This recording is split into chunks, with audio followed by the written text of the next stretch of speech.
This is Congressman French Hill, and I'm with my good friend Jim Jordan of Ohio. Jim chairs our Judiciary Committee, and he chairs particularly the Select Committee on the weaponization of the federal government.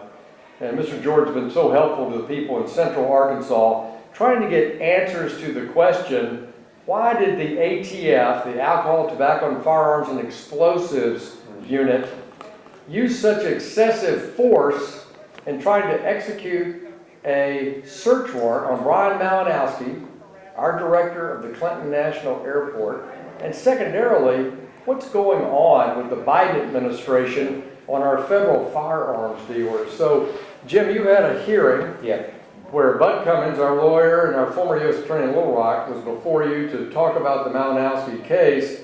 So talk about your impressions, and you had the ATF before you yesterday. Tell us about that, but then also give us that perspective on your view on the federal firearms dealer issue at large. Right. Well, first of all, a tragic situation, and thank you for your help. And I mean, Bud was a tremendous witness, and you helped put that together for the committee, and it was so good for him to be there. Testified yesterday, and then was at the hearing today where we actually had the director of the ATF there. But we appreciate all your good work that you do all the time for your constituents, and certainly on this issue.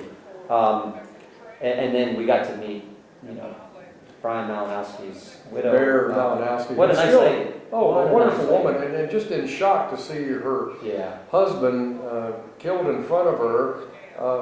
And, again, regardless of Brian's role, isn't this excessive force? Sure Did is. they follow the rules? Did they wear body cams? These are all questions that our constituents are asking every day at home. And I would encourage all your constituents, I would encourage every American to read the testimony from Mr. Cummins yesterday. Former U.S. Attorney came in and laid it out. In fact, I read part of it today to ATF Director Dettelbach in my opening statement. But the questions I asked Director Dettelbach today were pretty straightforward. I said, what were you trying to hide? Because remember what they did. When they come in, 10 carloads of law enforcement show up at the Malinowski in their neighborhood, come to the door. The first thing they do is put a piece of tape over the doorbell cam so people can't see. People inside can't see, and the Malinowskis couldn't see what's going on. Put the thing on. It looks like they did something to make sure that electricity wasn't, the lights weren't on.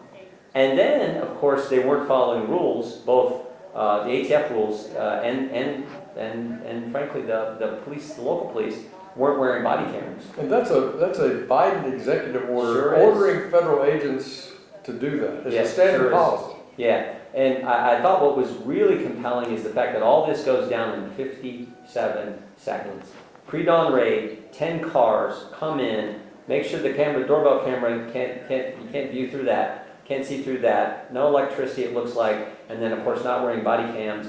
And by the time they kick in the door, by the time they put the tape on the doorbell, it's 57 seconds when the shots happen, and like we said, tragically, Brian Malinowski lost his life. So we want to get to the bottom of that, but then there's this sort of broader issue that you raised, French, where the ATF is now saying basically that the old rule was if your principal livelihood is in the business of firearms, you have to have a license. Well, this wasn't, by the old rule standards, certainly Brian Malinowski wasn't in any problem because he was a hobbyist, collected guns, he sold some guns, but it wasn't his principal business. Principal business was running the airport, as you pointed out. But yet, the rule has now been changed, but it wasn't changed at the time of the raid. The raid was March 19th, and of course the rule wasn't changed until this past Monday. So we're going to try to push on all these issues and get to the bottom of it. He really wouldn't answer many questions on the Malinowski case because they always hide behind the ongoing investigation excuse. But I think we're able to get some information from it. The final thing I would say is we know from video footage at the Walmart parking lot that they had actually assembled to do this search warrant, execute this search warrant the week before, on March 12th. And then decided not to do it. And we think they decided not to do it because Mr. Malinowski wasn't home that day. Ironically, he was actually, I believe, in D.C. And then so they wait a week and do it when he's home, which would seem to me to be the wrong time to do it because they've been surveilling him. There's all kinds of ways they could have avoided both the law enforcement officer who got shot and of course, Brian Malinowski, who was killed.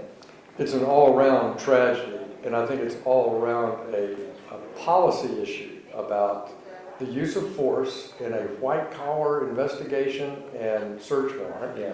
where there's no record of criminality or potential destruction of evidence or anything like that in this case. So we want to say thank you to you as our chairman of the Judiciary Committee for being on point on both these policy issues, and thanks for spending a few minutes with us. One last thing I Yeah. mentioned.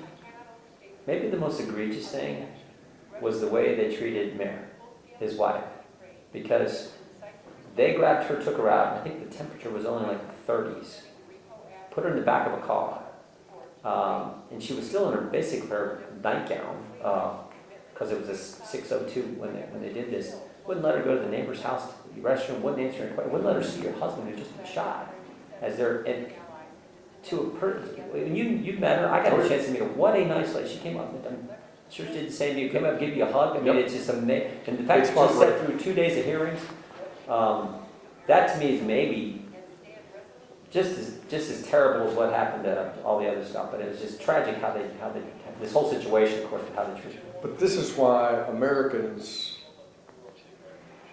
have questions, and they have lost faith when they see overreach like this, and that's why Congress's role in Article 1 of doing investigations is important. Sure is. That's right. We got to do oversight. Appreciate Thank you for your it. work. Thank you.